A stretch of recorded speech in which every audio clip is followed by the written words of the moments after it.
Hello everyone, this is part 43 of What If Naruto Learned the Secret of Shadow Clone, and I hope you guys enjoy this video and to like, to subscribe, to share, and check out the playlist, to see more comment down below. Now let's start the intro. They call me a god. They call me a god. They call me a god. Panting as he moved, Jugo sprinted in an attempt to flank the older and more experienced Itachi as Sasam tried to keep him in check with close-range attacks and Kin was holding him at bay with her hand bell. Even now as Jugo watched, she rang it once and a tone sounded. In an instant a furrow dug its way through the earth where Itachi had previously been standing, back-flipping away and out of harm's way with Sasam hot on his heels with her kusarigama, chain and weight shooting towards him with a flick of her wrist. Idly Jugo noted Hotaru working her way around the battlefield, trying for the opposite hallway they had seen upon their entry to this place. It was the only area her sensei could be and her duty was to find him after all, not fight. Itachi worked to keep a small grin off of his face, using one chakra-filled kunai to keep the sickle end of Sasam's weapon away from him easily. He had to admit, she did have some talent and given a few more years she might just offer a challenge to him. But today was not that day. Leaning away as again she launched the weighted end towards his face, with a spin he buried a foot into her midsection, sending her away and clearing the space around him. Senses tingling as chakra gathered, a quick kawarimi carried him away as the area he had been standing in was reduced to a crater. Ears ringing from the blast of sound, he wondered how a handbell could become such a devastating weapon. Was she a former sound ninja perhaps? Seeing the black-haired girl smirk, Itachi lazily flicked a pair of kunai her way as he dove away from an arm that had been transformed into a living scythe. Again more earth was reduced to rubble, and he noted that Kin was able to flip away and maintain her distance from him. Sharingan blazing, he considered his options as he was yet again engaged in close combat by the orange-haired Sasam. He couldn't find fault in her focus at the least. With a thought he began to mold chakra in his chest. Ducking low to the ground in a split, Kin let a low-yield fireball sail over her head before spinning back onto her feet. Molding chakra and performing a shunshin to get away from Itachi trying to close the distance with her, Kin launched a few senbon along the ground, bells tinkling as they landed as she quickly came to the conclusion that Itachi was playing with them. He may not be smiling, but he had an air of lazy boredom.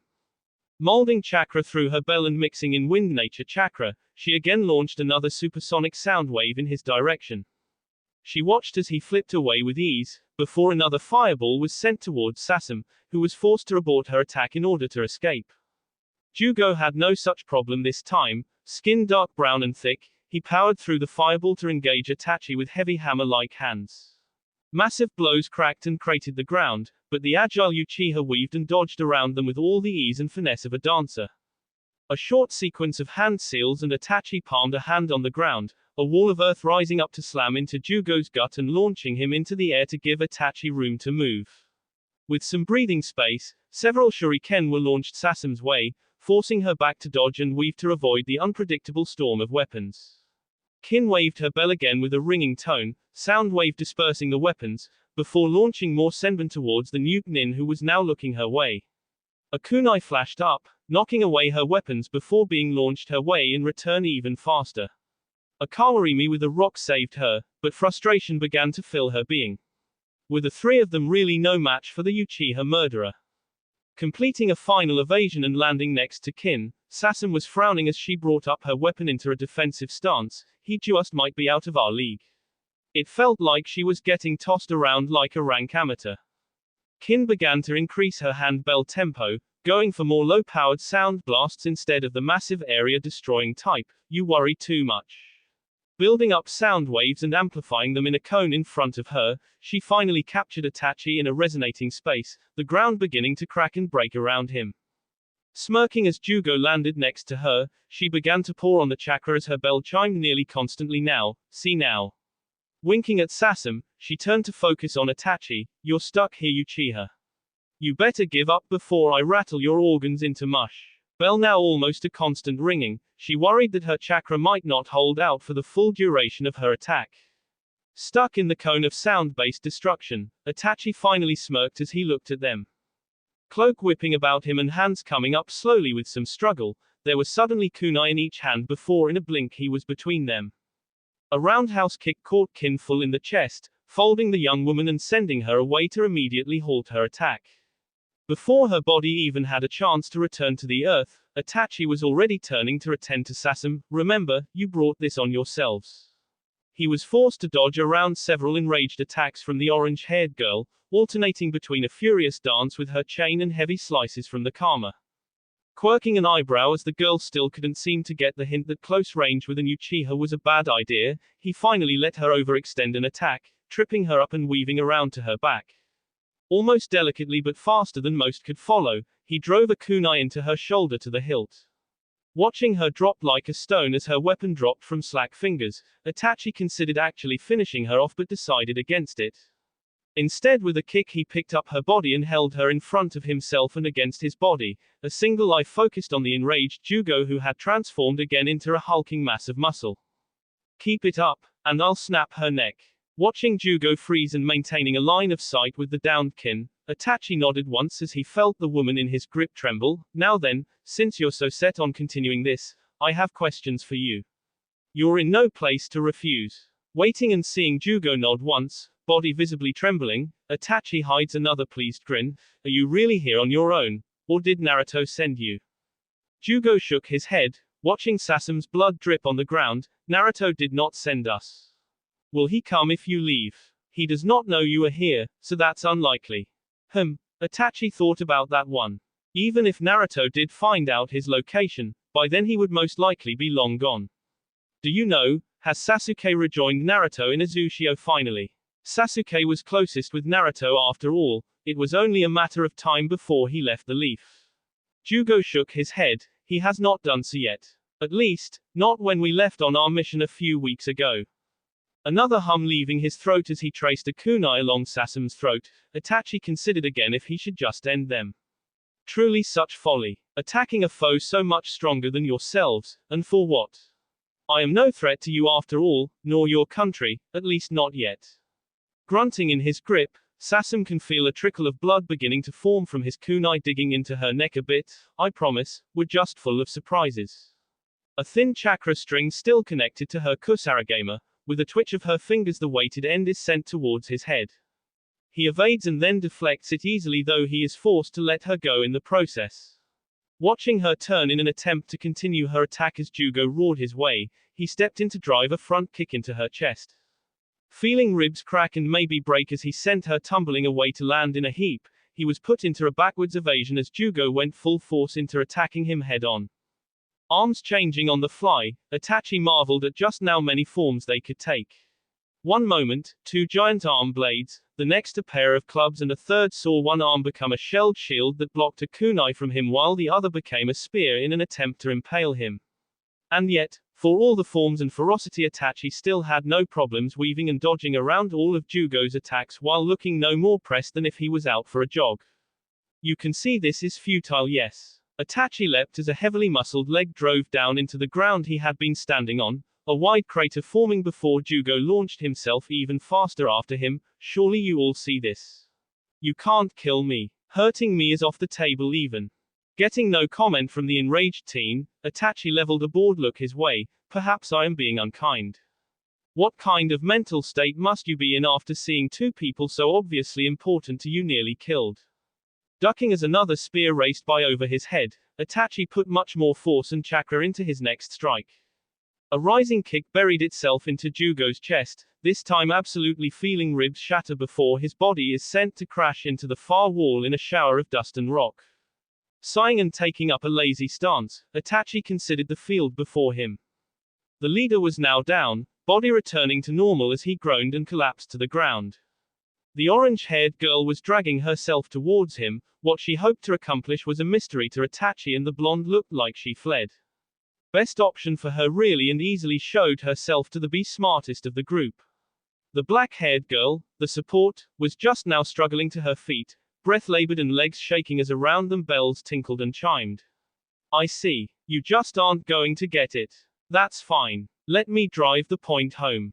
Raising a hand, Itachi snapped his fingers and reality shifted. All three members of Riptide found themselves back where they started, standing before Itachi, who looked as if he had never moved. Who now was watching them with pinwheels in his eyes. Kin's bell vibrated in her hand. What?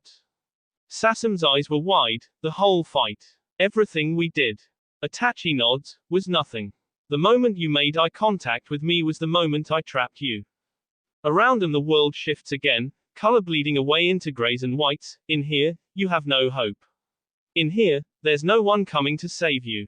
All three suddenly finding themselves tied to a cross. Itachi was standing before them all. In here.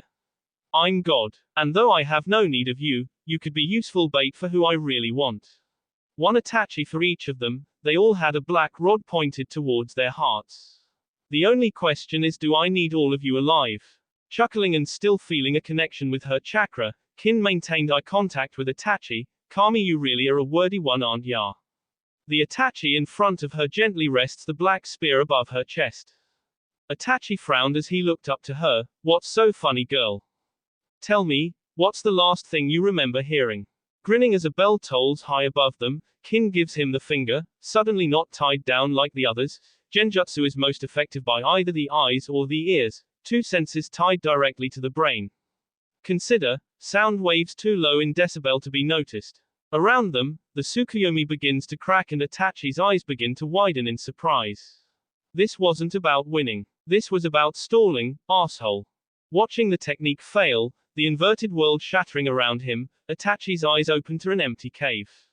Interested as someone finally figured out a workaround for the Tsukuyomi, he felt out with his senses.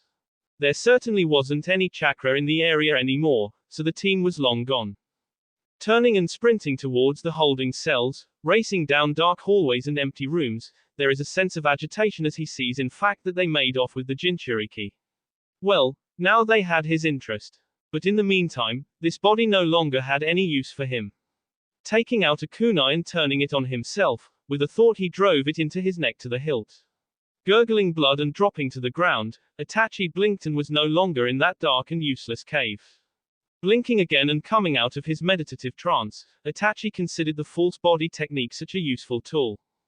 Now he had information and some potential targets. That anyone had a method for breaking the Tsukuyomi was troublesome. That was something to deal with sooner rather than later.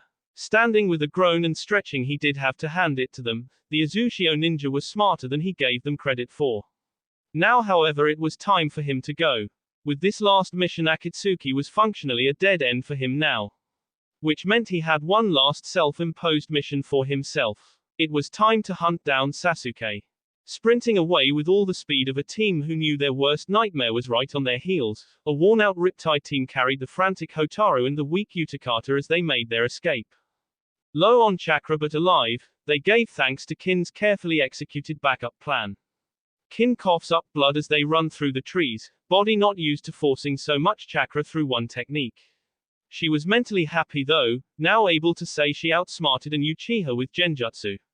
Beat that. That was close. Wiping her mouth free of blood, she focused what chakra she had left on running. Sasam shook her head. We were lucky. Extremely lucky. Body still shaking, as even a few seconds within the Tsukuyomi had nearly drained her of her chakra. Let's not do that ever again. Adjusting the not so light Hotaru on her back, she too focused on running. Jugo shook his head as Utakata groaned on his back. It wasn't luck.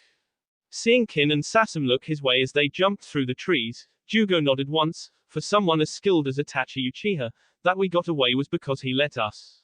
No more, no less. Using one hand to fish free a soldier pill to toss to Kin, who thanked her, Sasam frowned. What makes you think that? Why would he want to let us go? Jugo shakes his head again. I don't know and I don't want to speculate. Let's focus on getting as far away from this area as possible. As far away from the Akatsuki as we can. Seeing the team struggling and weak, Hotaru firms herself and speaks up. My clan home is not far and I gave my word. We will follow you for this, so the least we can do is allow you to rest within our home. The Chushigumo village is not far from here. Sasam holds up a hand and gives the girl a thumbs down. No can do. If there's a chance we're being followed, we only have one place we trust to go for safety. Especially with a threat like Akatsuki. Kin finishes taking down the soldier pill before grinning. It's straight to Azushio for us. Just hope Uzumaki-sama isn't mad at us for this. Jugo sighed, he really is rubbing off on all of us. Kin grinned as she flipped through the air to look at him, you worry too much. Sasam could already feel the lecture coming from the blonde leader of the Uzumaki clan, you don't worry enough. It was going to be a long journey home at this rate. B. The ocean was calm and the waves low as a merchant ship made way for Kiri. Today was bright and sunny, cheery-looking clouds floating above them as their ship was followed by a small pack of gulls. This close to land they probably assumed this was a fishing vessel, but they would find no easy meals here. No, instead the captain was offering food to their two castaways. Tobi and Kurotsuchi had been found and rescued by the helpful ship who had seen their signal fire. Well, he had assumed it was a signal fire, such a large construct of wood and dry leaves had to be such. So how did you find yourselves on that island anyway?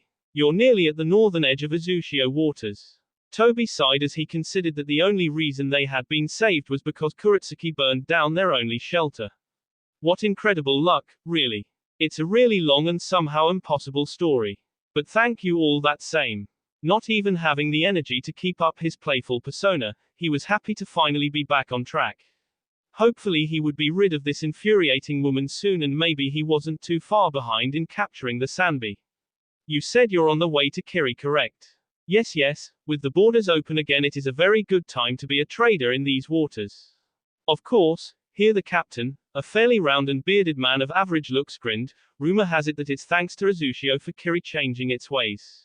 They have an in with the Mizukage apparently. Scoffing and cradling a warm bowl of soup, Kurotsuchi looked down into it as if it held all of her answers. Kiri was in the opposite direction of where she needed to go, but at least she was off that island. She would be grateful and charter a boat back to Wave when they arrived. I doubt such a small nation would have any chance of influencing one of the major ninja villages. More like Kiri is using Azu as a cover for something. What that something was would be the real mystery. If she had time maybe she could uncover it before completing her personal quest. Shrugging at the thought, the captain leans against the wheelhouse wall. You must not be from around here then. Azu was quick to become a big deal in these waters. And thanks to their leader and his family, they've entrenched themselves into many a big pot.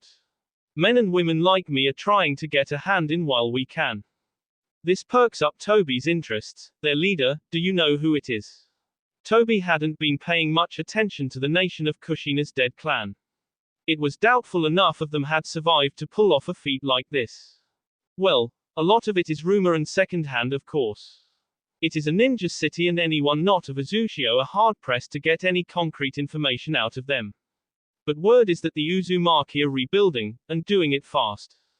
Tobi freezes in place as Kurotsuchi begins to ask more questions about that. Mentally thinking about Kushina again. His former sensei's wife, there weren't many Uzumaki left. The dregs that were had most likely been captured or killed by now. So who could be free enough and have enough influence to pull this off? Or maybe, did she survive somehow? Did her brat still live? After retrieving the Sanbi maybe he would have to go and take a look himself. This was certainly a mystery to figure out, quickly. Any collection of Uzumaki could ruin everything. Kurotsuchi was once more focused on her own task. Uzumaki have you heard of the Maelstrom then? You have any rumors about that guy? Lost and stranded as they had been, she needed to get up to date as quickly as possible. Looking at the young girl oddly, the captain shrugged. I don't know if he still goes by the Maelstrom anymore, but last I heard he is actually the Azukage. Getting to him these days is just about impossible. Of course, many a person still tried from what he heard, mostly women. Suddenly the girl's interest started to make sense. Kurotsuchi is not privy to his thoughts on the matter, don't you worry about that. I'll find a way. I just want to have a chat with him. Said chat would most likely involve kunai and various high-powered jutsu, but oh well. He brought it on himself. Nodding sagely as his thoughts seemed to ring correct, the captain gave her a knowing smile. There certainly are a lot of young ladies traveling to Azu for a chance with the Lord of Endurance. I wish you luck. I think having a story about getting stranded on an island for a chance to see him might carry you far. Blinking and letting his words sink in, Kurotsuchi quickly started to shake her free hand back and forth. No, not like that. No, I'm not interested in that guy like that at all.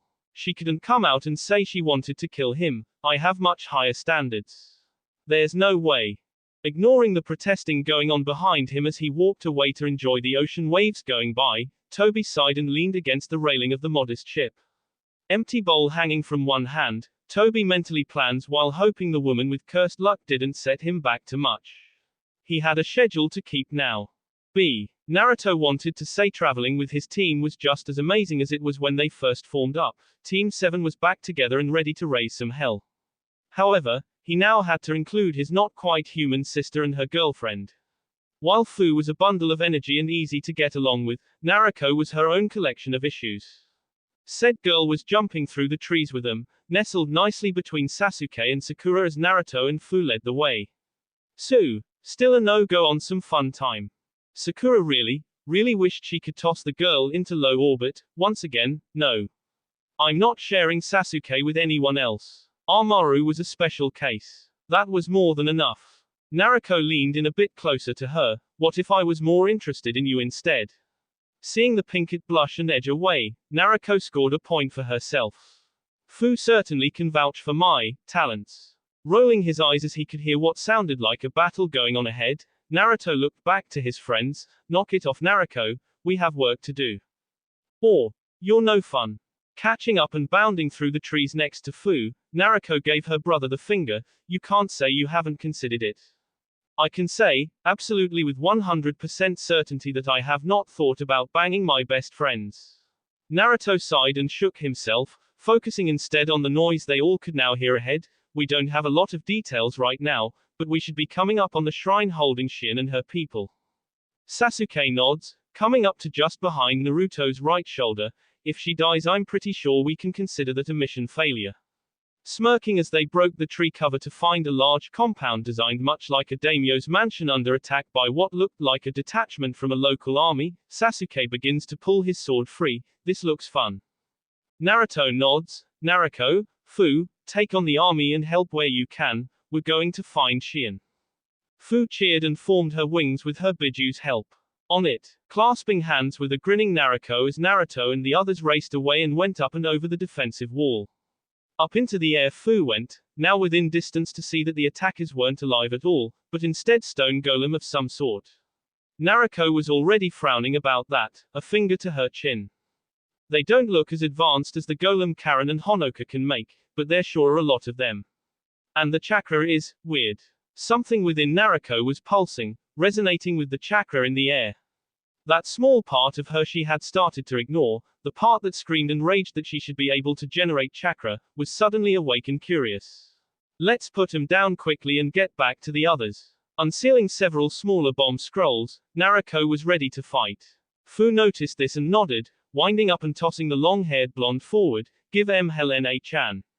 Her explosions were always such pretty colors. Over the wall and homing in on a grouping of strong chakra signatures, Naruto and company flew over tiled rooftops and surprised guards. Ahead of them was what looked like the inner sanctum, where they could see a group of 4 ninjas standing over 2 downed men and 1 pale woman who looked more than a little afraid. Eyes shifting into the Rinnegan, Naruto dug into his power, thrusting a palm forward quickly. Shrina Tensei. Watching the 4 ninja rocket out of the rear of the shrine, blowing through the wall in a shower of dust and debris, Team 7 alighted upon the floor and stood over the wounded. Naruto stood over the pale-eyed woman, wondering if maybe this was Shien. Sakura was already kneeling, beginning to tend to the bloody guards while Sasuke walks up to stand next to Naruto, watching the hole in the wall for the return of the enemy ninja. Any chance they take the hint and run for it? Sasuke couldn't even keep a straight face, smirking as Naruto chuckled and shook his head. Does anyone ever take the hint? True enough, the enemy team returns through the wall, all 4 standing against the 2 of them with hate in their eyes. Naruto took them in, all 4 of them wearing thick white robes that covered most of their bodies. There were 3 men, and 1 lone woman, who was sporting a rather bloodthirsty grin at the moment. One of the men, sporting white hair and a muscled frame, was chuckling and walking forward to stand at the front of the group, while another with longer pink hair grumbled too low for Naruto to hear, making the last man, a stern-looking guy with long blue hair, to chuckle a bit. All in all, Naruto wasn't ready to consider them a threat at all, but they did attack his client. Look, I don't know who are you, but you can leave. I have business here, and Azushio doesn't take kindly to anyone interfering with that. So leave peacefully, or die. Eyes shining as sage chakra began to course through him, Naruto couldn't help the smirk that tugged at his lips. Either option works for me. Kusuna had considered this an easy mission from Lord Yomi. Attack the shrine, kill the priestess, and return to help unseal the Mario. Easy enough. Her guards weren't ninja after all, and the stone army would keep everyone else busy. But now they had some nobody here to get in his way. Sorry friend, but we have a mission to complete. He'd figure out how the guy knocked them all away later. Probably have to pull the information from his corpse in the end. Jitai, take them. Chuckling, the white-haired man cracked his knuckles and nodded, got it. Chakra swelling up to upper Jonin levels, the very earth responded and a giant dragon of earth began to build just outside the wall behind them. I'll bury you in an instant and then we'll kill the priestess. Knowing they had a moment, Naruto turned to Sasuke, wanna shoot for it? Sasuke rolled his eyes but nodded, sure. Holding out a hand, they both pumped their fists 3 times, Jan, Ken, Pon. Both hands fell, Naruto putting down a paper while Sasuke smirked at his scissors. Gotcha. Definitely not pouting, as real men didn't pout, Naruto powered down and let Sasuke step ahead, hurry it up. You don't want me to get too bored. Sasuke nods, turning to take in the frustrated-looking ninja ahead of them, yeah. I'll make this quick. Jitai was nearly foaming at the mouth, his technique finally finished building, you dare mock me. I'll show you who will make this quick. The dragon flew over his team's heads, straight and true for the 2 ninja opposing them and hopefully the priestess as well. He'd get credit for killing her in the end. Sasuke was already moving, sword drawn and lightning coursing along its length. Activating his Sharingan, he finds it easy enough to cut apart the dragon of earth to render it useless, the chakra neutralized by his lightning. Continuing forward as the rock and earth fell to the floor, in a burst of speed, Sasuke is at Gitai's back. You're much too slow to be a problem for me. Sword plunged backwards, it erupted from Gitai's chest to skewer his heart cleanly. Chakra fading, Jitai stared down at the blade coated in his blood. How? He was blessed by his lord's chakra, how could he have been defeated so easily? Sasuke shrugged, eyes never leaving the other 3 team members that had backed away with his sudden movements. You just aren't as strong as you think you are, that's all. Pulling his sword free in a spray of blood, Sasuke didn't even look back as the man's body dropped to the floor, blood pooling under him. Well then, eyes hardening, Sasuke took another step forward, who's next? The pink-haired Kusuna was already turning away, we'll be back. We'll complete our mission. And then they were gone, leaving Team 7 alone with 1 dead body and lots of questions. Sasuke sighed, flicking the blood off of his blade in a flourish before returning it to its sheath. Well, that was anticlimactic.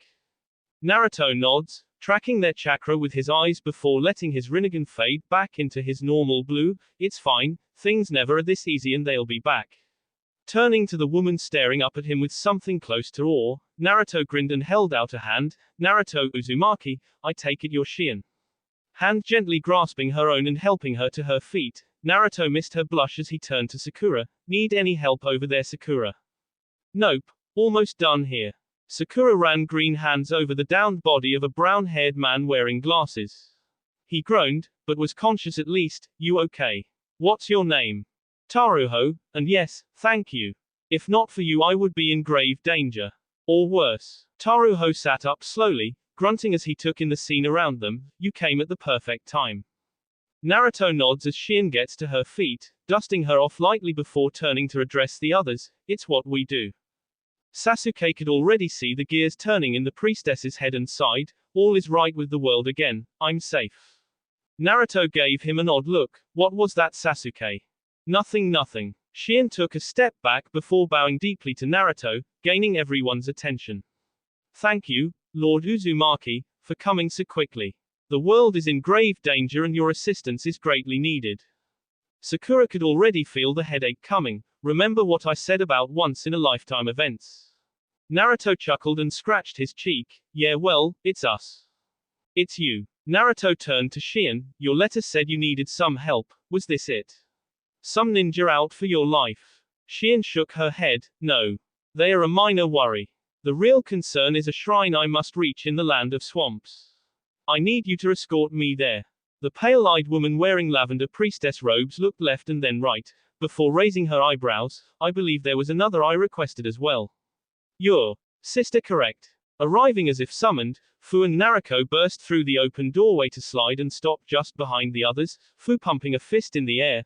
All stone bad guys are down and out. Naruto grinned and put her hands on her hips. You missed a real party. Idly she looked over the pale blonde-haired girl and shuddered. Something about her screamed for her to run away. Again, more oddities in this place. Naruto nods and turned back to Shien. Yeah, she's here too, so. You have a request for us, yes. Standing a bit straighter and making sure her robes were straight from where the Uzumaki's large and warm hands had brushed her down, Shien nodded firmly. We must reach the body of the Murio.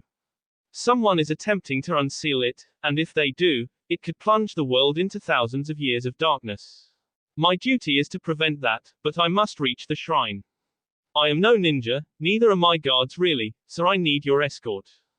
Turning back to the others and seeing no dissent there, Naruto turns back to the blonde who reminds him of Hinata and gives her a thumbs up. Sounds easy enough, Azushio will take the mission. You need to get to the land of swamps, so we'll make sure you make it there in one piece. Saving the world is becoming a specialty.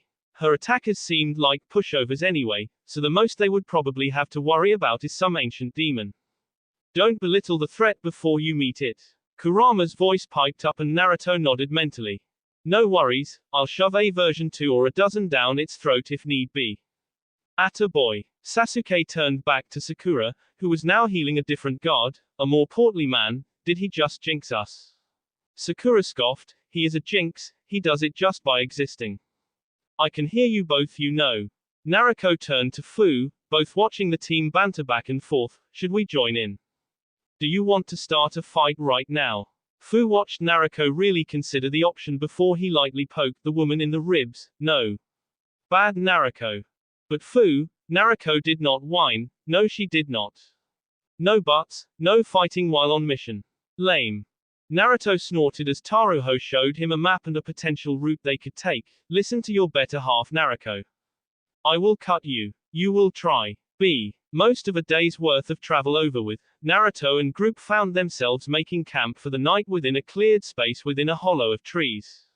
Naruto, Sasuke and Sakura set about putting up tents and building a fire, Naruto himself making clones to keep watch and scout ahead, while Shien sat on a down log to wait while Taruho and his fellow guardsman Sasuke set about making her comfortable and getting her dinner ready. Naruto and Fu, with nothing to do for the moment having decided to sleep among the trees, sat down to get to know the priestess. Fu starts off, all smiles as she sits between Shien and Naruto. So, what does a priestess of demon country even do? Are you exorcising lost spirits and evil monsters all the time? Giggling, Shien shook her head. Oh no, my duty is much more important than that. I was tasked with preparing for the eventual return of the Murio, a grand demon that seeks to build a kingdom to rule the world with its stone army. My mother performed this duty once, and now it is my turn. No other family has the ability to seal away this monster, so special is our technique. Lip twitching, Naruto nods at what Shien is saying. Huh, so no random demons or spirits for you, just the biggest and scariest of them all, huh? Seeing Naruto twitch in the distance, she had a feeling Kurama had something to say about that. Doesn't sound like you get out much though, I'm sure you've gone through some really crazy training up until now. Shien shrugs, less than you'd think actually. Most of the ability is in my blood after all, and I was forbidden from training as a ninja in the first place. Here's something in Shien slips through, face becoming a bit less put on as she stared up into the evening sky. I somewhat envy you, to be able to travel and see the world as you do. I only have my little corner to see and not much of it at that. Fu and Naruto looked at each other before turning back to Shien. We understand actually.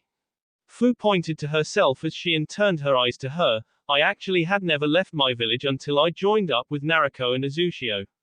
It's actually one of our shared dreams to travel and explore the world.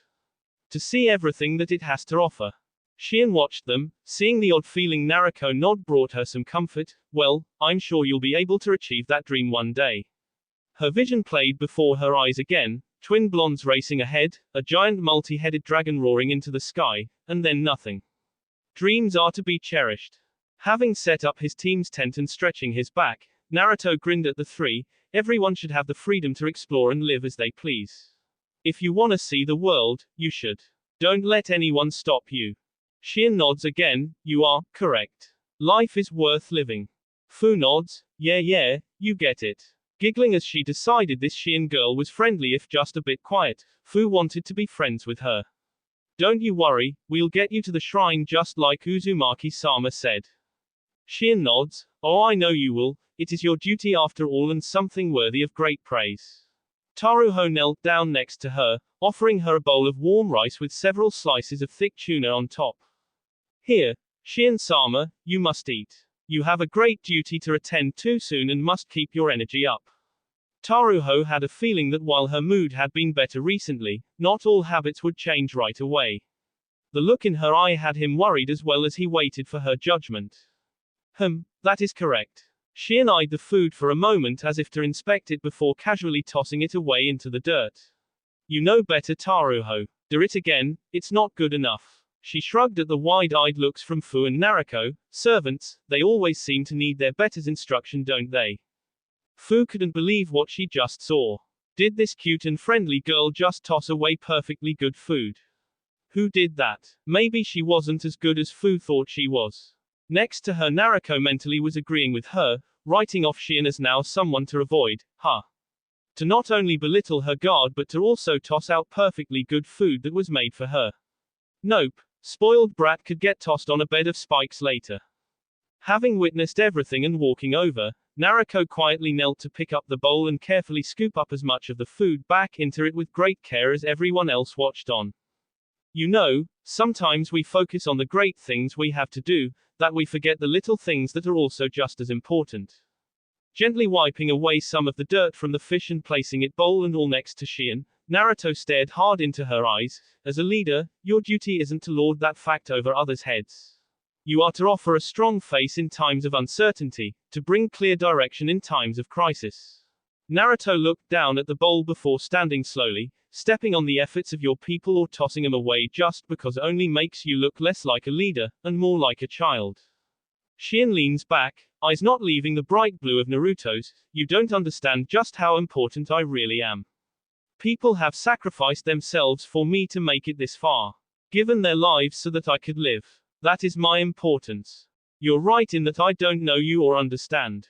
Naruto nods slowly, as Taruho looks at him with something like respect. So I don't know how important you can or can't be in the long run. But I do know that your importance doesn't change the fact that other people are important as well. Taruho doesn't have to labor to make food for you. But he does, because he believes in you. Your guard Sasuke didn't have to lay down his life for you, but he did, because he believes in you as well. Do not so casually trample on their feelings, one leader to another. Nodding once, Naruto began to walk away, seeing as Shion had nothing more to say on the subject, deep in thought as she was. He missed her slowly take the bowl from where he placed it, eating what little was left while grumbling about know-it-all blondes. Sakura leans into Sasuke as they watch the confrontation from the sidelines. Wanna make a bet? Feeling Sasuke perk up, Sakura points lazily at Naruto walking to the tree line of their little clearing. Think Naruto is gonna win this woman over with his usual antics. Sasuke shook his head. No bet. It's alright, a done deal, he's got her hooked. He watched as Naruto and Fu have stood and are making their way towards the pair. If anything, we can bet on how fast she confesses her feelings first. Naruto grumbles, still not over the prissy princess. If Naruto charms that sour'll eat her. Fu swatted her as she giggled. You'll do no such thing. Maybe she's just had a hard life. Like Naruto said, we don't know her. Fu did shrug as Naruto gave her a look, though even your brother might have a hard time reforming even that girl. Sasuke and Sakura give them knowing looks, like they knew a secret the other pair weren't privy to just yet. Naruto knew better but didn't seem to want to spoil the fun. Come on, you can help set up tents. Naruto groaned, boo, I'd rather pound dirt. But she set about helping anyway, best be useful while on an actual mission. Naruto was off to the side, ignoring everyone else as his senses spread out over a large area, searching for trouble. In his mind, however, Kurama grumbles. This is boring. Go and find that Mario, unseal him so we can have a fight. By the kami, are you really that bored? This is an ancient evil that wants to take over the world and you won't fight it. Can't be stronger than me, so yes, maybe it'll put up a decent fight. You're so broken. Wait till you see a real Biju Dharma put to use, it'll knock your socks off. Rolling his eyes, Naruto can't help but feel like the ambient chakra in this country just felt different. Something was bugging his senses and making him feel like an itch was working along his back that he couldn't just quite scratch. This is dark chakra, but not exactly like the Zero Tails, close though. More and more opponents seem to be tapping into it recently. Something to look into. Kurama was curious about it, but not enough to pass up a fight. Well, can't do anything about it, so I won't stress over it for now. Nothing an elemental Rasengan can't take care of. Some training had begun to pay off finally. He did have access to every element after all, would be a shame to waste it. Stretching and pulling his chakra back, Naruto decided to let the clones keep watch on their own. Fate had a way of helping him out with these sorts of problems, no reason to exhaust himself. Besides, he had more than enough crazy skills to level countries. What was one ancient demon that wanted to take over the world? You jinxed it, I'm telling. Hush. The next morning brought a dew-filled landscape and a low early morning sun. With a bit of effort and some convincing to get a certain princess up and moving early, the group is traveling quickly along their planned-out route. Naruto is now carrying Shien on his back while Taruho and Sasuke keep their pride and labor to keep up with the rest of the team. Traveling just a little under the usual speed for their sake, Naruto and the others make good progress as the sun works its way into the sky and the early morning mists burn away to give them a great view of a wooded countryside far below the hill they were running across. Naruto grins as she watches Shien blush and hold tightly to Naruto's neck, enjoying the ride the prissy pants. I'll have you know I am a proper priestess, and you will show me respect, eep. Shrieking as Naruto made a longer leap over a downed log, the feeling of weightlessness pushed her heart into her throat before they returned to running. Heart hammering in her chest, she flatly ignored the look she knew the other blonde was sending her. I was just surprised was all. Naruto's hands were very firm on her thighs, weren't they? Naruto grinned as she ran along, Fu flying next to her. Aha, sure thing prissy pants. Sasuke sighed and kept an eye out. I'm getting some major chakra flare-ups in the distance, more of that stone army maybe. Naruto keeps his gaze straight ahead, would be the biggest possibility. Where are they coming from anyway?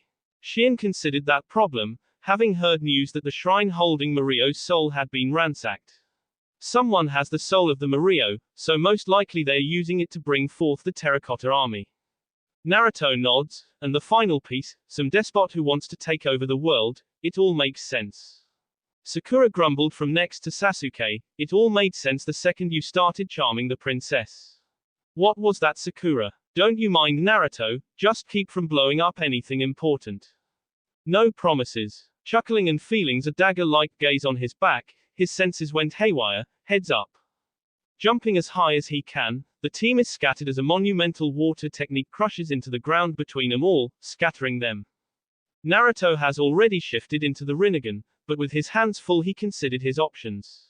It was that team from yesterday again, so no real threat to him then. Catch up later will you?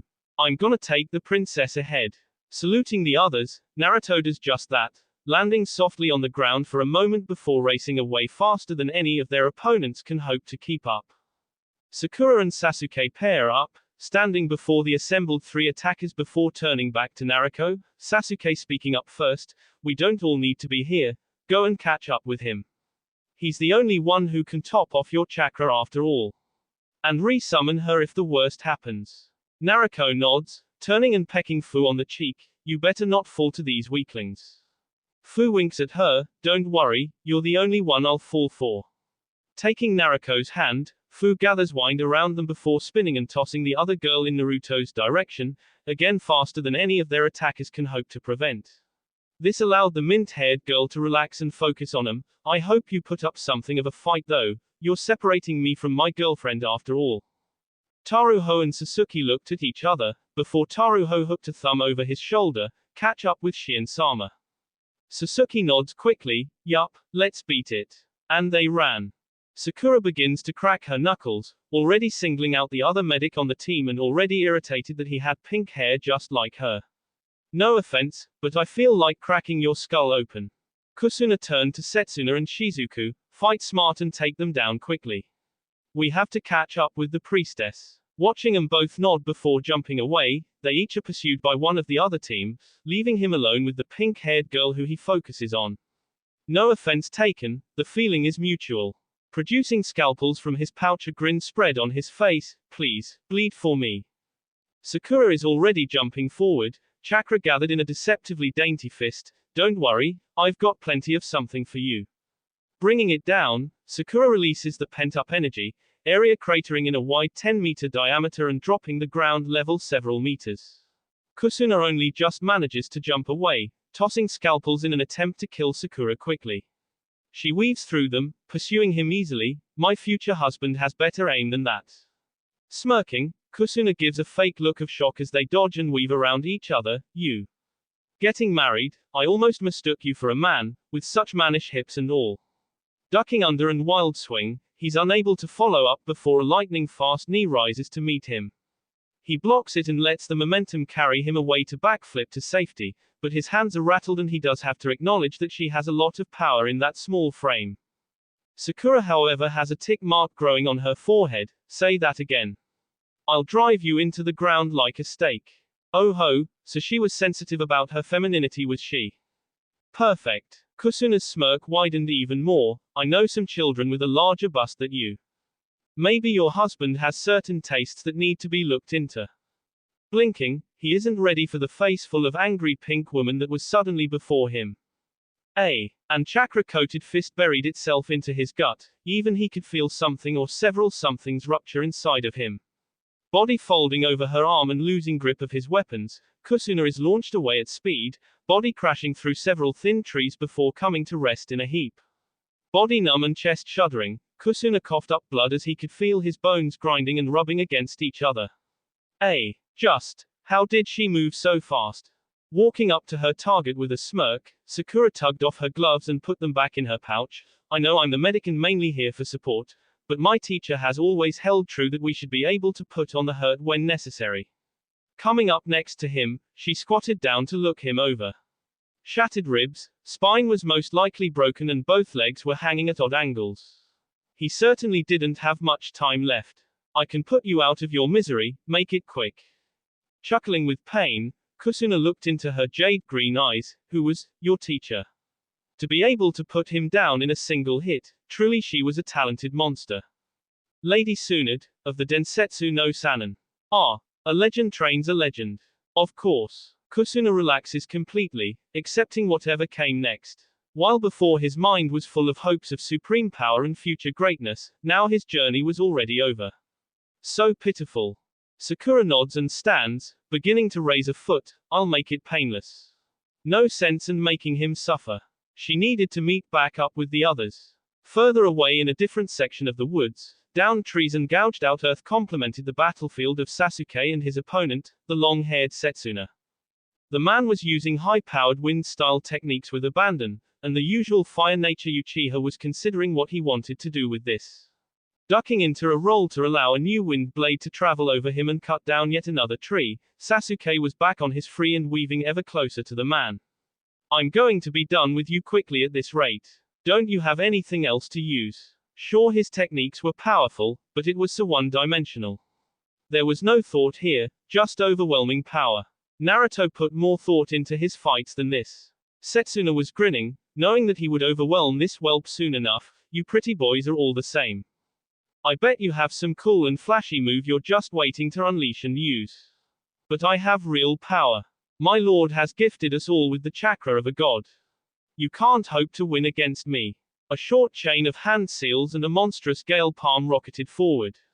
Sasuke was already out of the way, but the section of woods in front of Setsuna was blown away and a new clearing was born. Hold still.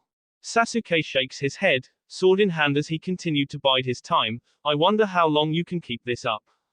Sharingan blazing, Sasuke could see that Setsuna's chakra was diminishing rapidly. Either this guy wasn't used to such high-level techniques, or was arrogant enough to believe he could kill his opponent quickly. Plus, you're only using wind style. It'd be a shame if I could counter that. Sasuke was being cautious, not believing anyone would focus so hard on one set of abilities so much, but apparently this guy was doing just that. Against an Uchiha of all people. Pausing and beginning to cycle chakra through his lungs, he waited for what was coming. Setsuna grinned, seeing the boy pause, most likely to catch his breath. I'll crush you and finish off your friends. Another short sequence as he gathered more chakra than ever before. Gale palm. Sasuke grinned and held his fingers to his lips, releasing the white-hot flames of a grand fireball. The flames fed on and grew from the chakra-laden gale palm, returning to Setsuna with even more ferocity than before. Barely finished with the first, Sasuke launched a second faster variant in the direction he had given Setsuna space to retreat to, before ending it and following in its wake. Setsuna balked at the massive ball of white-hot flames, diving to the side and augmenting his movement with wind in order to get away just in time. He has time to watch the woods behind him literally turn to ash within seconds, before he just catches the second smaller fireball in the first's wake. Pressed and knowing he wouldn't make it, Setsuna still made a leap for it. While covering his body in chakra, the fireball technique connects, covering him in elemental fire and burning him alive. Clothes blackened and skin peeling and burnt, Setsuna drops to the ground in agony but alive if only just. Panting and rolling to his back, he fights to move and comes up empty. Everything was in agony, and he couldn't feel his limbs at all. Most likely all of his nerves had been burned out in the fire. The smell of burnt hair and flesh hit his nose and he knew he was done for. Hands folded into his jacket, Sasuke walks to stand over his enemy with a frown, Sharingan still blazing. I have some questions for you. Is Shien really your end goal? I'm sure there's a lot more to this, right? Setsuna turns his head to spit onto the ground, seeing nothing but blood wasn't all that much of a surprise. I won't betray my lord to you, scum. Sasuke nods calmly, blinking slowly before making direct eye contact with the man. That's okay, your resolve is commendable, but the tomo in his eyes began to rotate slowly. I'm going to get the information that I want, one way or another. He needed the practice with casting genjutsu anyway. In yet another section of the woods edging on a rocky terrain, Fu flew through the air, followed closely by the orange-haired Shizuku who was skating along on a wave of water. Weaving through trees and brush alike, Fu considered that the acrobatic girl was easily keeping pace with her. At least for now. There's no chance we can sit and talk about this, is there? Will you give up and lay down your life for Lord Yomi? No, I don't think so. Then die. Fu did her best to avoid a literal wall of fire that was sent her way, ascending up into the air as they came out over what looked like an area that had suffered a landslide recently. Rocks and debris gave no space to tree hop here, not that either of the women needed it. Shizuku launches stream after stream of fire in hopes of taking down the bug-like girl. Hold still so I can kill you. Features beginning to change, skin paling while blue lines crawled down her face. Fu wondered if she was a container herself. Rolling and dancing in the air, Fu shakes her head. That sounds dumb, you sound dumb. Why would I let you kill me? Diving down under another grand fireball, Fu retrieved a kunai for each hand and considered her options. Shizuku seemed to want to keep her at a distance, but Fu could make out twin kunai linked together by a thin chain in her hands and side. So the girl had a close range backup as well. That sucked. And all this fire was going to prevent her from using many of the bug-like techniques Chome granted her. Why was it always fire? Zipping along and pouring on some speed, Fu would just have to focus on that. No flashy techniques today. Watching the insect-like girl flit about in the sky, Shizuku began to mold even more chakra in her chest as she rode about on her wave of water. My lord is going to establish his 1,000-year kingdom and rule this dirty and impure world. You can't stop us. You're only fighting against the inevitable. Fu giggles as she tosses several kunai Shizuku's way, watching the other woman melt them into slag just because. It's a shame. If your lord is so powerful, why does he have such weak followers? Watching a furious scowl burst onto the white-clothed girl's face, Fu watches her drop to the ground and water begin to form around and behind her. More and more built up before two large water dragons formed up and locked onto her. Oh. Whoops. Flying up and away with all the speed she had, Fu looked down to see both dragons crash down on where she used to be and dig and furrow into the landscape. That wouldn't have been pleasant. Seeing the attacks end, she again sent Kwani Shizuku's way and smiled as the other girl stumbled more than dodged out of the way. Such chakra-heavy attacks can't be good for you. How do you plan on keeping this up? My lord shall provide all that I need. Shizuku tried to dig deeper for more chakra, but realized that she was coming up short. Where was Kusuna? Fu shrugs. Pulling all that water from nowhere takes a lot of chakra, doesn't it? Especially after drying out the area even more with those fire attacks. Pulling more kunai free and flipping over a meager fire blast, Fu dive bombs towards Shizuku. You weren't very fun. You should have surrendered. Shizuku stumbled out of the way of Fu's dive bomb, watching the girl arc up and race away, unable to fight back properly. Kusuna was taking too long and she needed more chakra. She needed her lord's blessing. I'll kill you slowly for this. Fu nods. Sure. I believe you. Out of the corner of her eyes she can see two figures walk out from the tree line and she pauses to wave towards them, idly dodging up and around several small fireballs. Sasuke. Sakura. Are you done already? Sasuke nods, hands still in his pockets. Yes, what's taking you so long? Individually this team was pretty weak, relying on being able to overwhelm their opponents quickly and then run away to top off the chakra when needed. So boring. Distracted, Shizuku turned to face them. What's the meaning of this? Where are the others? Fu took her chance, appearing behind Shizuku while waving to the others. Just another moment. Twin kunai flashed forward, and Shizuku's world tumbled end over end. Why was everything suddenly so cold? Why couldn't she scream? Far away Naruto was focused as his senses began to scream at him that something unnatural lay just ahead. Shien held tightly to his back and Naruto running quietly next to him, something in his very soul cried out against whatever the hell they were approaching. Mario ha! Something that absolutely needed to be destroyed, and quickly. Shien casts a worried look back the way they came. Trees long gave way to rocky and humid terrain. Will the others be alright? Naruto's chest rumbles as he laughs long and loud, which comforted her somewhat. Sasuke and the others are really strong, they'll be just fine.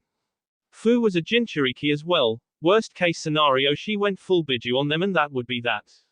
I think I'm more worried for Taruho and Sasuke. They aren't combat ninja like you. Naruto begrudgingly decides to speak up before Naruto, still not liking the prissy woman. Fu will look after them if they get in trouble. She won't let them get hurt. Here though she smirks, it's good to see you worried about your people, prissy princess, maybe there's hope for you yet. Shien blushes and looks away from Naruto. I'm just worried about some underlings is all, I'd hate to have to replace them. Naruto grunts as Shien's arms tighten around his neck. Must you, Naruto? Naruto nods, facing forward as something within her thrums with an excited energy. Got to say, princess, the Sunder look isn't good on you. Shien puffed out her cheeks as the terrain blurred by them. It doesn't mean anything. They just, when everyone else left me behind, Taruho and Sasuke believed in me. They stayed by my side. Shien relaxes into the warm back of her savior and sighs. I was alone a lot because of one of my powers. Something I don't have full control of. Twitching, Naruto could relate to that. Not a crazy demon sealed inside of you, is there? Giggling, Shien shook her head. No. Part of my power allows me to see the future. But, it's centered around how one dies. Specifically how they die in my place. I wanted to make friends, to grow strong and live a full life. But because I am the priestess, the future savior and the only one who can seal away Mario should he return, I've been locked away. Isolated. Shien rests her head on the broad shoulders in front of her, very much alone. Naruto and Naruto can relate to that, exchanging looks before Naruto nods to Naruto, who sighs and takes a breath. I can understand that kind of loneliness. I spent a lot of my childhood alone because of a power I had no say in having. A grand Biju, the strongest of all, sealed away in my gut to protect my village. But I was hated for that power, shunned and ignored. Compound that, I am an Uzumaki, a family that many would do anything to exploit and steal from. It was hard, and I nearly gave up a few times. Here Naruto looked back to the woman and grinned as a valley came into view and they all paused to look down into it. Eventually I figured out that you have to take your life into your own hands. No one will approach you. Then approach them. Show them who you are, force them to acknowledge you. Build bonds and friendships and sooner or later you'll find your happiness. Naruto eyes the shrine suspended over a deep chasm, the bottom of which he couldn't see. Sutra and seals were strung nearly everywhere that he could see. but an eerie blue light was coming from the shrine itself. That was worrying. Eventually I rebuilt my ancestral home, made a few friends, too many wives, but a home all the same. I think you could do the same if you wanted. Shion giggled at how he ended his story. You sound like you're complaining about multiple women loving you. It's not a laughing matter, I'm going to die at this rate. My heart'll explode. Naruto grins and leads the way down towards the shrine. Flirt more later, we have work to do. Shion tightens her grip around Naruto's neck as he follows after his sister and spouts denials. Could she do it? Take her fate into her own hands. Again her vision swims in her mind. Twins jumping into action, before a flash of light and then, nothing. Could she change it? Could things be better if she just tried? Making their way down into the valley and coming to the bridge that connected the shrine to the valley wall, Shion tapped Naruto's shoulder. Let me down please. Doing as ordered, Naruto lets her go, where she steps forward and turns to address them both. I must go it alone from here. Please wait here and keep anyone from trying to interfere. Naruto nods. Sure thing, we got this. He and Naruto turned as they could feel a rumbling in the ground around them. Is that Mario's stone army? Someone absolutely has his soul and thus, control of his army. Shion turned to focus on the shrine. I must defend the seal and prepare to seal away his soul again. Naruto grinned and started walking back towards the valley's rim. Watch after her, I'm gonna go blow things up. Naruto nods and they bump fists. Don't go too crazy. The others should be on their way to us. Naruto was already bounding away, no promises. He was already welling up chakra, fingers crossed in his familiar seal as he considered the best way to fight a massive army. Naruto shook her head and turned to watch Shion make her way to the shrine, a strange chakra welling up inside of her and producing a pink glow. Well, that's new. Again something inside of her recoiled against it and once again she wondered at just what part of her was still missing. They had figured out the portion that held some of Kurama's chakra, Naruto's and Kushina's. But there was one more, the part that raged and called for blood. The part that screamed that she should be complete but wasn't. Here, this close to the body of the Mario, it was nearly howling at her. Was she connected to its dark chakra somehow?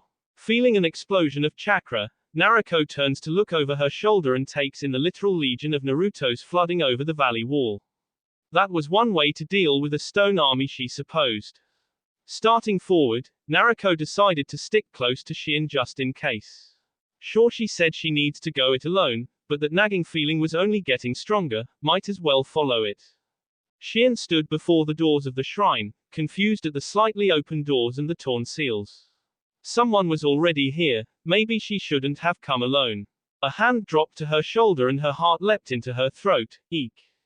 Shushing the woman, Naruto calmed her down. Geez prissy, you act like someone's gonna stab ya in the back.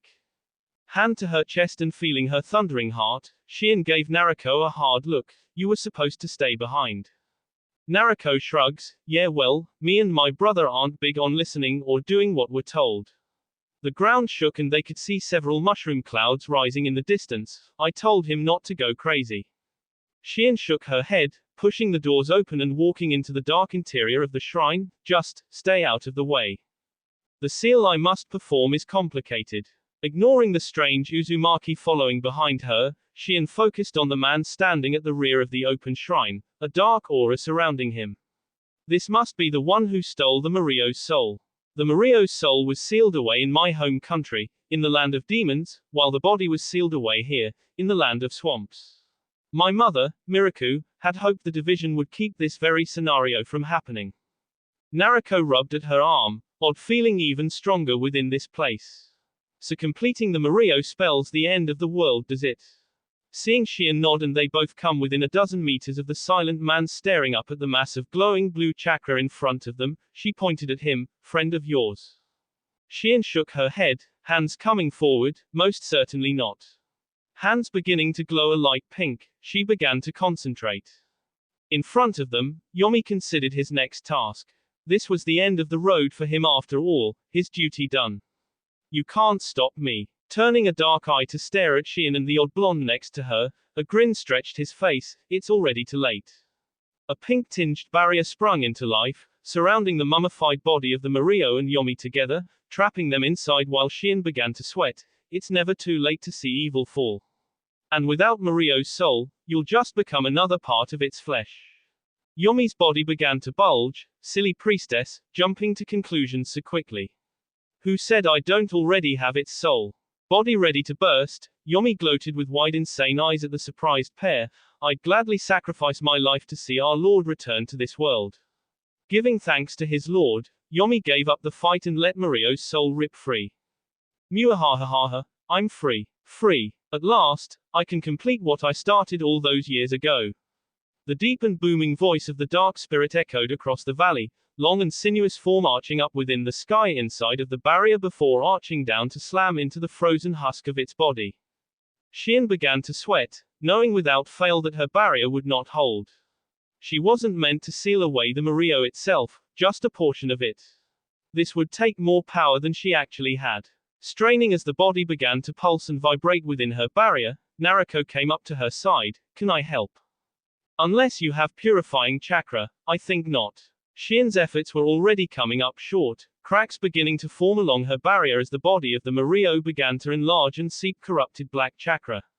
Run while you can, this is my duty not yours. Estimation of the priestess changing yet again, Naruto turns to see stone golem rising from the depths of the mists below them. Bad time to mention we're under attack, huh? Pulling free several modified kunai, she launched one and watched as several dozen terracotta warriors were tossed through the air in an artful explosion. No rush, but I'm not my brother, I don't have unlimited chakra. Nor had she unlocked the Rinnegan like he had. Purple, I still nothing more than a discoloration. Shion grunted as one hand began making new and longer chains of seals. I have to seal him away before he regains his full power. You have no idea how powerful a being the Mario truly is. Naruto nodding while her body was going haywire. Chakra and senses surging like never before, her thoughts about being connected to dark chakra all but solidified. Yeah, got it. Big bad guy is horrible news for the world. Turning to look back at the struggling Shion, Naruto can see chakra gathering to a single point just in front of the priestess, dark and full of malice. Something screamed at her again, and without a thought she moved. First to gather Shion up in her arms, and the next to leap away with a wind chakra-assisted dash through the front doors. You fool! What are you? And then there was light. Flung away ahead of a massive chakra explosion that ruptured her feeble barrier, Naruto and Shion tumbled through the air in an uncontrolled fall before Naruto is there to catch them both. Wind rushes around them, slowing them somewhat before their landing with a harsh crash with Shion in Naruto's arms who herself was held by Naruto. Both girls woozy and dizzy, they looked up at the monster that was the Mario, long dragon-like body twisting and turning as if to stretch from a long and comfortable nap. Well, shit. Naruto grinned and put Naruto down. You should have called me sooner if you needed help. Whistling and taking in the form of the great demon, inside Naruto was cackling. Finally, a worthy test subject. Stuff a disintegration bomb in his ass. Kurama was all for violence at the moment. Shion nodded, the blonde woman's thoughts mirroring her own. I don't know if I can seal him away like this. The aura of malice it put off. Her mother fought this thing. And won. How could she possibly do the same? Again, that vision crosses her mind and she firms up her resolve. We need to tie him down. I have to restart the sealing process. They were on a smaller outcropping of rock, the valley falling away as the mists burned away to reveal more of Mario's army. I'll only have one shot at this. You'll do no such thing. Voice booming above them, Naruto grabbed Shion and he and Naruto jumped away as a tail smashed and destroyed the previous resting spot. My reign is just beginning. There's no one who can stop me now. Shion looks up to the determined-looking Naruto. We can't destroy him. He's too powerful now. Sealing is the only way. Naruto nods. Well, sealing is an Uzumaki specialty. Another jump carried them further away to land at the outer edge of the sunken valley, where Naruto turned to a panting Naruto. You okay over there? Naruto was not okay. Something was howling inside of her, burning in a way she had never felt before. Her features were becoming more bestial, hair shaggy, teeth and nails sharpening, and her eyes were once more completely red. I have an idea. Looking down on Mario as his army began to move, Naruto turned red eyes to meet Naruto's purple Rinnegan. Trust me with this. Think you can smash him into the ground. Naruto was already letting Shion down, flexing an arm with a smirk. Ask and you shall receive. Shion looked between the two, her vision lining up with reality, and with a heavy heart she shook her head. You can't. You'll die. I can't see anything past my vision, and this is it. Naruto turned a kind smile back towards her, winking for good measure. Don't you worry. I make a habit of breaking reality and making the impossible possible. Naruto turns back to Naruto. You sure about this? His eyes shine as he begins to circulate sage chakra through himself, light orange beginning to filter at their edges. Naruto nods almost without a thought before taking another moment to shrug. Yes. No. Maybe. It's a feeling. Good enough for me. Mario raises his head to the sky, the great black dragon gloating at its victory.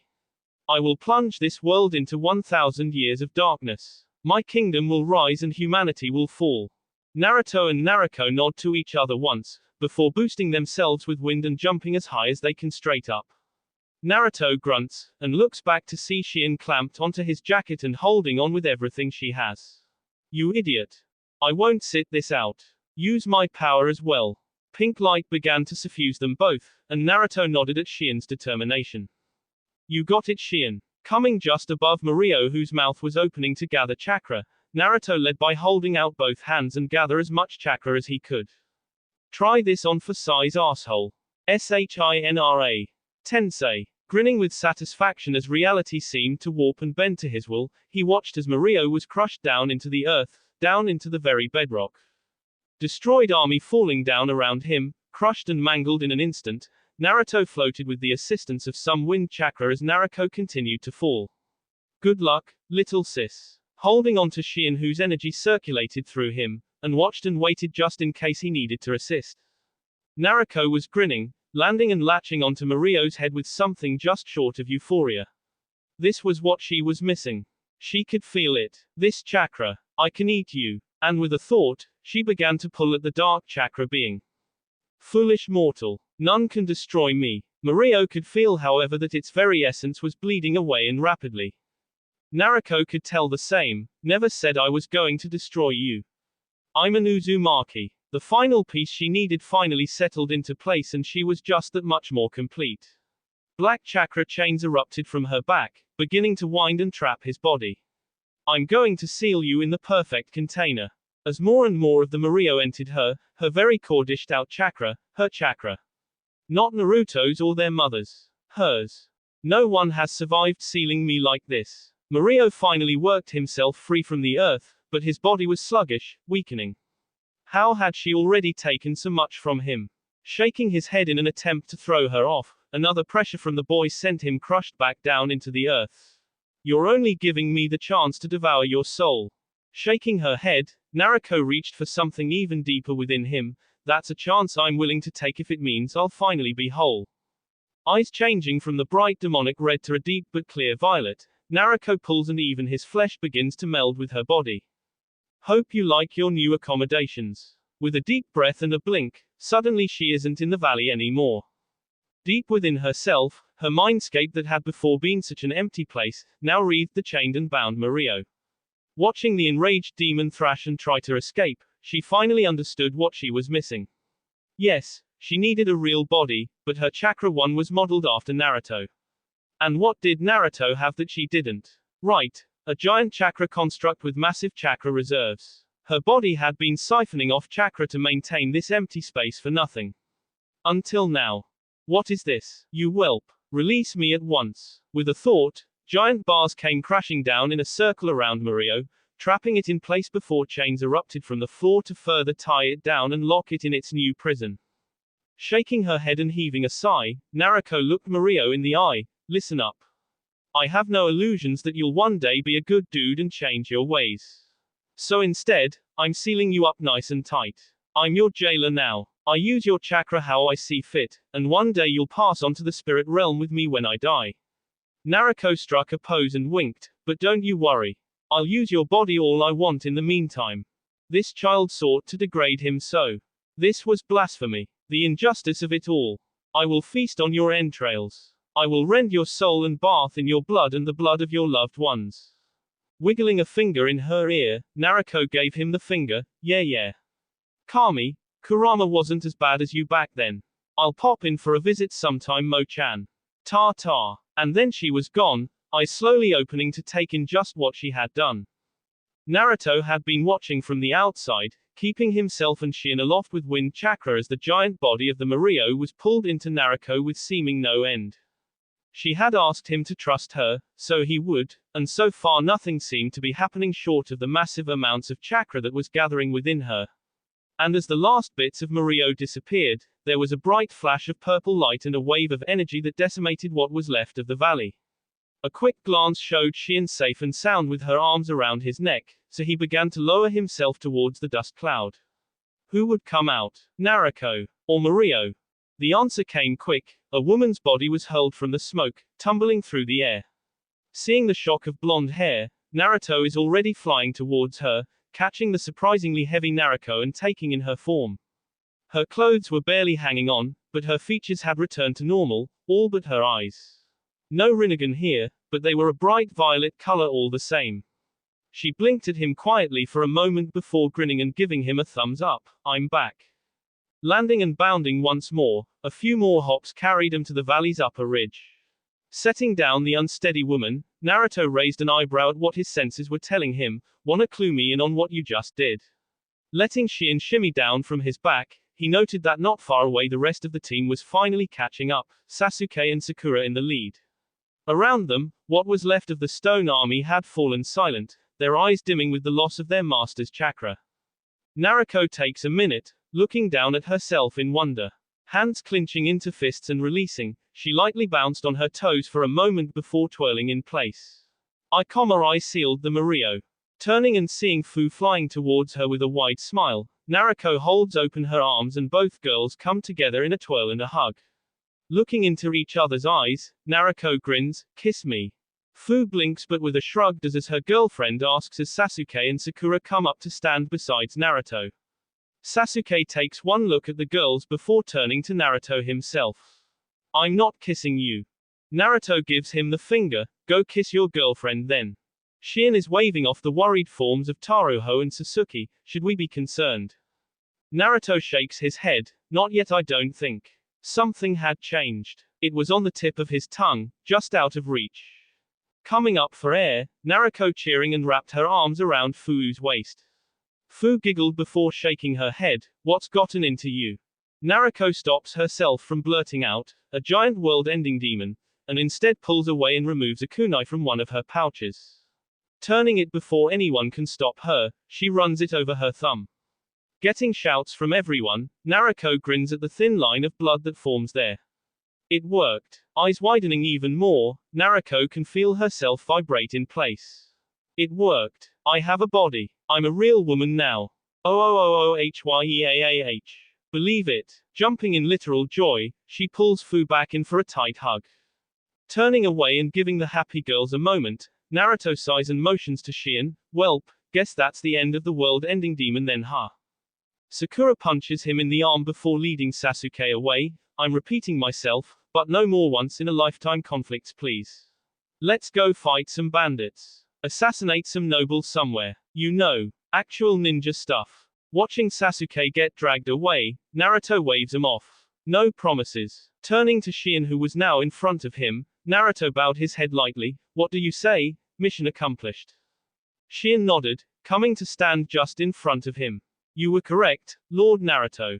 You do make the impossible, possible. Quote. Naruto gives her a thumbs up, stick around, it's a regular thing for us.